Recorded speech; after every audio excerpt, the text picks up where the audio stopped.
Assalamualaikum and good morning to our lecturer, Puan Wan Zuriea. My name is Zulia AFIKAH, and today my groupmates and I will be presenting our final assignment for BSR553 Building Design and Refurbishment at Taman Asuhan Kanak-Kanak UiTM Shah Alam. Before we start with our proposal, I would like to go through with the building information. For your information, Taman Asuhan Kanak-Kanak is an initiative made from the MITASA. It was established on 15 August 1978 under the monitoring of the chairman, Encik Nur Hisham Yaakob. This building consists of 2-story with the area of 2,048.94 meters square. Last but not least, the concept adapted is the castle inspiration and located in UiTM Shah Alam. From our previous site analysis report, we have done a few analysis of defects, which one of them is analysis of defects by category. As you can see here, the highest percentage of defects is at 43%, which caused by lack of maintenance. Meanwhile, the median percentage is at 21% due to poor workmanship, and the lowest percentage of defects is caused by insect attack. As for the overall building condition, the rating for this building is fair with the score is 4.53. I will pass this presentation to my groupmates. Okay, this is a SWOT analysis for TASCA UiTM. Okay, the strength is adequate space for children. TASCA Impian Cemerlang UiTM has too many partitions. The partition help to create a lot of space that give a lot of function to use. For example, classroom for certain age, canteen, management office, and playroom, and many more. The architectural style that resemble the castle design attract children to come to the place. It is because the design seem like playground to them. So for the weakness, a limited number of parking space. The parking lot provided is not enough for staff, but also for parents to park. It is because more space is not being used as efficiently as possible, and there is no careful planning until parking space is made available. So the way we overcome the weakness, we have designed many parking space, so that the student or UiTM staff can use the parking space properly. So the opportunity is the existence. The existence of this building is to make it easier for the UiTM staff and lecturer to send their kids to the kindergarten. And lastly, the threat. The threat for this building is from the wild animal such as monkey, which is beyond the control. Assalamualaikum, my name is Fariha Binti Azhar. As we all know, Shah Alam is located in the middle of the urban area. However, there is no stopping in creating an eco-friendly multi-purpose building at UiTM Shah Alam, even though it is located in the middle of the concrete jungle. The idea of intention in creating an eco-friendly multi-purpose building at the university is to help the students and as well as the staffs at the university to receive a good services and also facilities, which helps them in carrying out their tasks that requires a spacious area, comfortable and easy access to the internet. And on the other hand, it is also to ensure the safety of the students and as well as saving up in time and cost without needing them to go out to get the same facilities that is provided outside.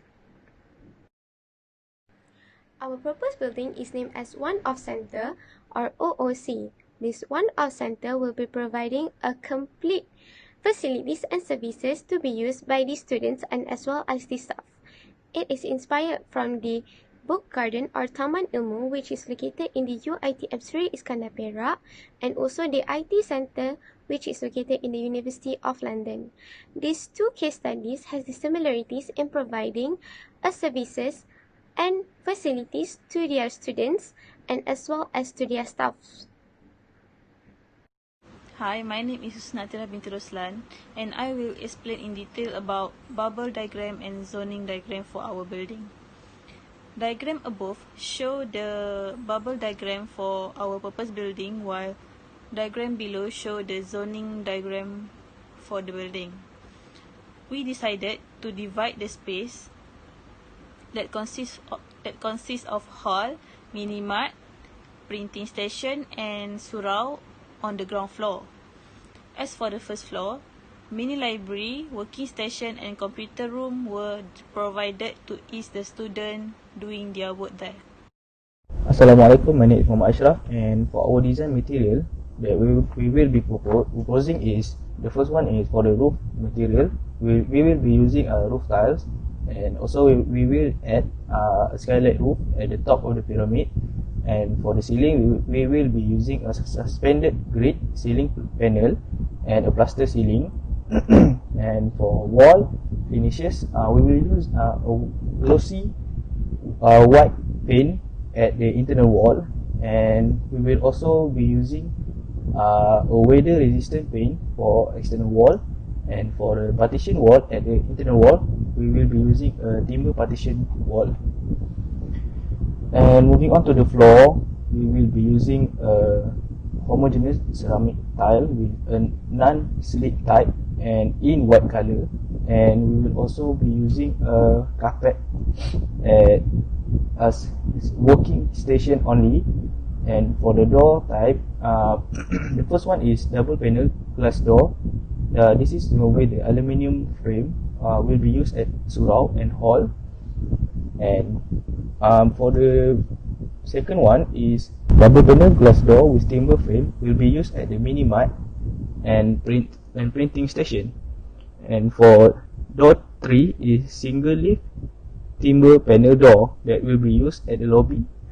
And lastly is single leaf flush door that will be using at the toilet. And for the window type, the first one is a triple glass panel window that will be used at the all common area. And second window is double hung window that will be used only at the building corner. And for window 3, we will be using a top hung window that will be fixed at the toilet. That's all from me. Thank you. As we can see in the slide, this is our building plan. On the left side is for the ground floor plan, while on the right side is for first floor plan. On the ground floor, there are demolition work for partition wall to enlarge space for the new surau and the new hall. On the left side, show the section XX drawing, and at the bottom is section YY drawing. On the right side is the roof plan and side plan. We also changed the railing from brick to glass railing surrounded at top of the building, cause the roof also being demolished. We have selected the best external perspective view from various angles. As you can see in the slide, starting from the left side is bird's eye view. It shows the overall view of the entire building. Next is the view for the new staircase for easy access to the roof garden. This is the only way to enter the roof garden area. The last one is the view for the roof garden as mentioned before. We decide to show the roof garden because it is obviously show where the refurbishment take place. These are the interior view of our building. Actually, there are more than 3 spaces in the building, but we only chose the best view to show. At the left side is the new computer room. It consists of 6 desktops and can fill up to 6 users at one time. The view on the middle is the new mini library. We sure that it can provide enough number of books for students as they are doing their work here.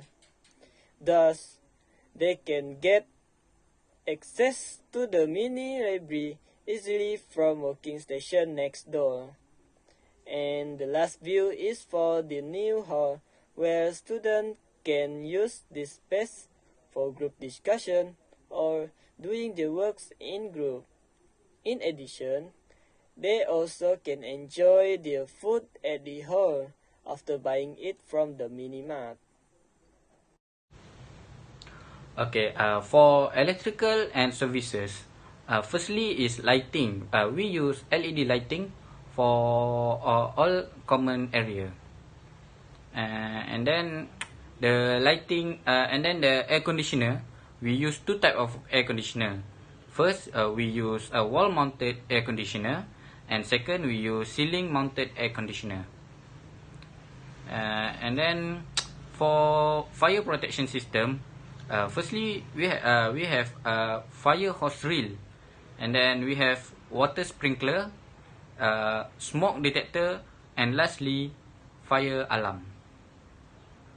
For estimated costing, the grand total summary for this refurbishment work that we have calculated earlier was RM1,211,000 ringgit. The cost for demolition work took RM96,700 ringgit, while cost for the new work are RM1,114,000 ringgit. The estimated cost that we calculate for this refurbishment work are including the labor cost, installation cost, material cost, and the furniture cost on all the building. As a conclusion, one-off center or OOC will be enhance the usage of the existing building by providing a better educational facilities and services to the users, as well as providing a comfortable environment, as well as eco-friendly atmosphere and a spacious area for them to conduct and activities and also to carry out their tasks without any distractions. Well, I guess that's all from us. Thank you.